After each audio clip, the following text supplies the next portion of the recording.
नमस्कार, मैं हूं प्रमोद मल्लिक और आप देख रहे हैं सत्यहिंदी.com। बीजेपी के नेता वरुण गांधी ने एक बार फिर अपनी ही पार्टी को निशाने पर लिया है, या हम यूं कह सकते हैं कि बीजेपी अपने ही सांसद के कटाक्ष के घेरे में एक बार फिर है। मामला यह हुआ है कि वरुण गांधी ने एक ट्वीट किया है और इस ट्वीट में उन्होंने तंज करते हुए कहा है कि दिन में लाखों लोगों की रैलियां और रात में कर्फ्यू, ये बात कुछ समझ में नहीं आई। फिर उन्होंने इसको थोड़ा एक्सप्लेन करते हुए कहा है कि हमें अपनी प्राथमिकताएं तय करनी होंगी कि हमें चुनाव के लिए तैयारी करनी है या हमें कोरोना वायरस को रोकने के लिए उसके खिलाफ संघर्ष करना है। बात बहुत साफ है। उत्तर प्रदेश में कोरोना वायरस के बढ़ने से रोकने के लिए नाइट कर्फ्यू का ऐलान किया है और ये नाइट कर्फ्यू लागू हो चुकी है। लेकिन दिन में बड़ी बड़ी रैलियां हो रही हैं, बड़े बड़े सार्वजनिक कार्यक्रम हो रहे हैं, जिसमें मुख्यमंत्री योगी आदित्यनाथ ही नहीं, प्रधानमंत्री नरेंद्र मोदी भी शिरकत कर रहे हैं और ये रैलियां काफ़ी कामयाब हो रही हैं, काफ़ी बड़ी हो रही हैं और बीजेपी इसका प्रचार भी कर रही है और अपने सोशल मीडिया प्लेटफॉर्म पर यह भी बता रही है किस तरह इतने लोग इस रैली में आए, इतने लोग इस कार्यक्रम में आए, लेकिन रात को कर्फ्यू भी है।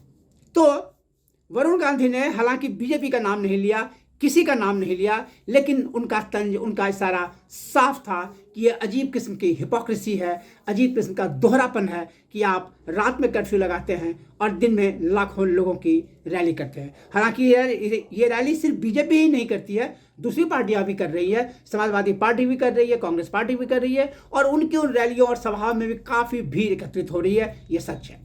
लेकिन बात हम कर रहे थे वरुण गांधी की। वरुण गांधी ने पहली बार बीजेपी पर तंज किया है ऐसा नहीं है, वो इसका पहले भी कर चुके हैं, बल्कि पिछले कुछ दिनों से वो अपनी ही पार्टी को लगातार निशाने पर लेते रहे हैं। अभी कुछ दिनों पहले वो अपने ही संसदीय क्षेत्र पीलीभीत, जहाँ के वो सांसद गए थे और वहाँ एक गाँव में किसानों से बात करते हुए उन्होंने ये कह दिया था कि कुछ लोग हैं जो डरते हैं कि उनको टिकट नहीं मिलेगा, लेकिन अगर लोगों की समस्याओं को उनके प्रतिनिधि नहीं उठाएंगे तो कौन उठाएगा।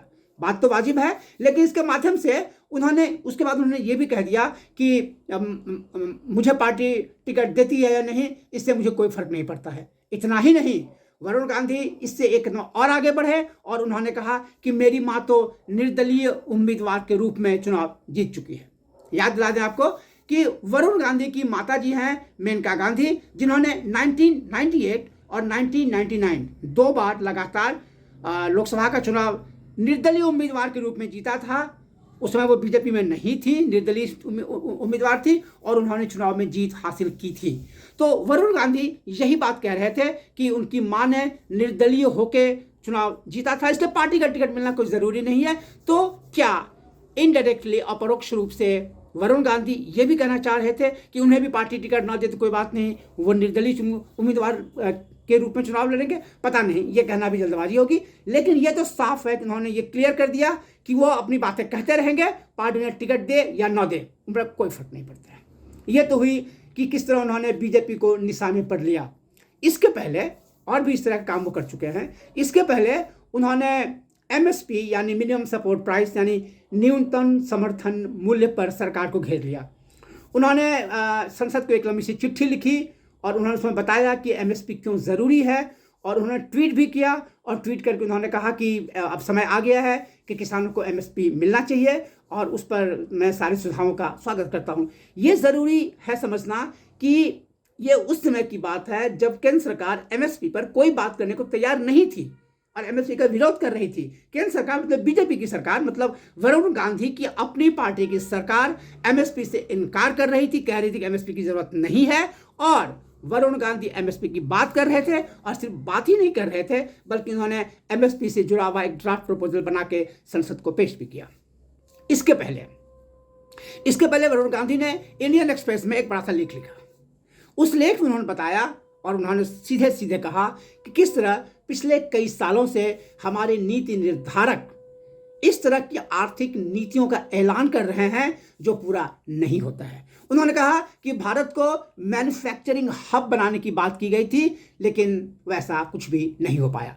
उन्होंने फिर किसी का नाम नहीं लिया। लेकिन मैं फिर आपको याद दिलाऊं कि प्रधानमंत्री नरेंद्र मोदी ने 2016 में बहुत ही बड़े, बहुत ही तामझाम के साथ made in India, manufacture India का स्लोगन दिया था और उन्होंने बताया था कि किस तरह भारत जो है वो मैन्युफैक्चरिंग का केंद्र बनेगा, हब बनेगा और दुनिया की बड़ी बड़ी कंपनियां यहाँ आएंगी, अरबों रुपए का निवेश होगा और यहाँ से बने हुए उत्पाद पूरी दुनिया में छा जाएंगे। जाहिर है आप समझते हैं, भी जानते हैं कि ऐसा नहीं हो पाया। वरुण गांधी शायद इसी की ओर इशारा कर रहे थे और हम कह सकते हैं कि वरुण गांधी एक तरह से प्रधानमंत्री को निशाने पर ले रहे थे, क्योंकि ये जो मेक इन इंडिया का जो पूरा जो प्रपोजल था, पूरा कार्यक्रम था, पूरी स्कीम थी, वो प्रधानमंत्री की पसंदीदा स्कीमों में से एक थी और प्रधानमंत्री इसको लिए काफ़ी पॉजिटिव थे। इन्होंने इसको काफ़ी एग्रेसिवली, काफ़ी पॉजिटिवली प्लेस करने की कोशिश की थी, काम नहीं हो पाया, वो अलग बात है। तो हम ये कह सकते हैं कि वरुण गांधी ने प्रधानमंत्री को ही निशाने पर लिया था। तो वरुण गांधी एक के बाद एक लगातार बीजेपी पर हमले कर रहे हैं। बीजेपी उनके साथ क्या करेगी पता नहीं, पार्टी में रखेगी या निकाल बाहर करेगी, टिकट देगी या नहीं देगी पता नहीं, वरुण गांधी उस पार्टी में रहेंगे या नहीं पता नहीं। ये मैं बार बार पता नहीं इसलिए कह रहा हूं कि ये भी कहा जा रहा है, लोग कह रहे हैं कि हो सकता है कि वरुण गांधी कांग्रेस पार्टी में चले जाएं, हो सकता है कि वरुण गांधी टीएमसी में चले जाएं, क्योंकि टीएमसी को उत्तर प्रदेश में एक बड़े चेहरे की ज़रूरत है पैन इंडिया पार्टी बनने के लिए, पश्चिम बंगाल से बाहर निकलने के लिए।